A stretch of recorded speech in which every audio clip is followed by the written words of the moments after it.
SSC GDचे 40 लाखांपेक्षा जास्त विद्यार्थी आहे, त्यांच्या पेपरमध्ये धांदली झालेली आहे. तर असे 1 करोडपेक्षा जास्त जेव्हा स्टुडंट्सचे नुकसान होतो, अशा स्टुडंट्सचं जेव्हा फ्युचर पूर्णपणे तुम्ही बर्बाद करायला बघताय, कधीपर्यंत हे असं चालणार? कुठं ना कुठं कोणाला तरी जिम्मेदारी घ्यावं लागेल. आणि याचमुळं काल आम्ही जंतर मंतरवर जे प्रोटेस्ट केला त्याच्यात आम्हाला खूप जास्त रिस्पॉन्स भेटला. आणि त्यावरनं आपल्याला एक गोष्ट आता कळते की या देशातला तरुण जो आहे, जो जेनझी जो आहे, तो या सरकारला आता घाबरणार नाही आहे.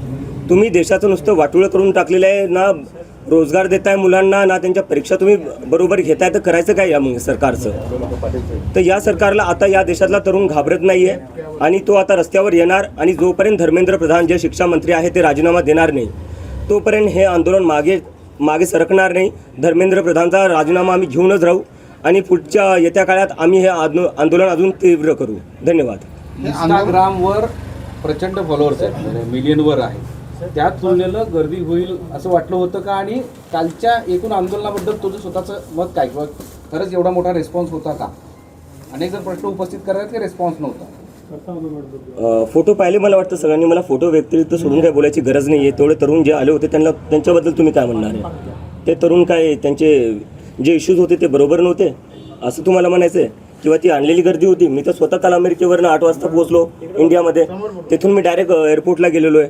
आणि त्यानंतरही तुम्ही म्हणताय जे लोक आले होते ते कमी आले होते, काय आले होते? पूर्ण जंतर मंतर भरलेलं होतं. तुम्ही स्वतः सगळ्यांनी फोटो पाहिलेले आहे. आणि त्याच्यानंतरही तुम्हाला असं वाटतं प्रतिसाद नव्हतो. मग प्रतिसाद काय असतो? जेवढी जागा होती त्याच्यापेक्षा जास्त लोक भरलेली होती तिथं. आता याच्यामध्ये केंद्रीय शिक्षण मंत्र्याचा राजीनामा घेऊन सगळे प्रश्न सॉल्व्ह होतील का?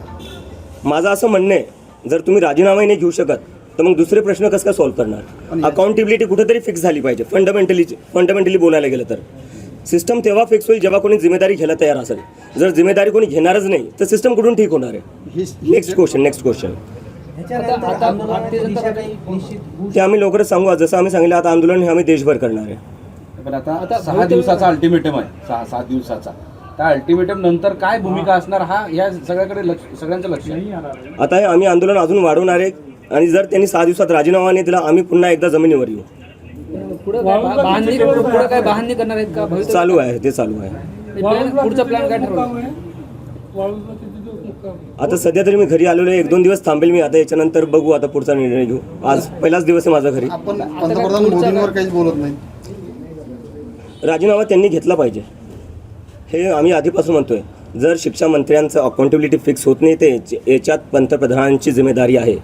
जर ते रशिया आणि युक्रेनचं युद्ध थांबवू शकतात तर पेपर लीक थांबवू नाही शकत ते.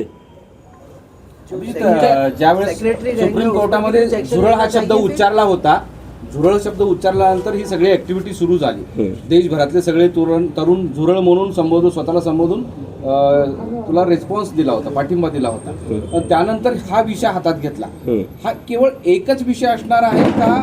या सगळ्या पुढच्या काळामध्ये जे काही सरकार विरोधी विषय असतील किंवा आणखी काही मुद्दे असतील ते हाती घेणार आहेत? काय अजेंडा असणार आहे अशी एक उत्सुकता सगळ्यांना आहे. जे युवकांचे मुद्दे आहे, मग तो शहरी भागातला युवक असो का ग्रामीण भागातला युवक असो किंवा तो शेतकरी युवक असो का कामगार युवक असो, आम्ही प्रत्येकाचे मुद्दे उचलणार आहे. एकूण राजकीय परिस्थितीबद्दल काय वाटते?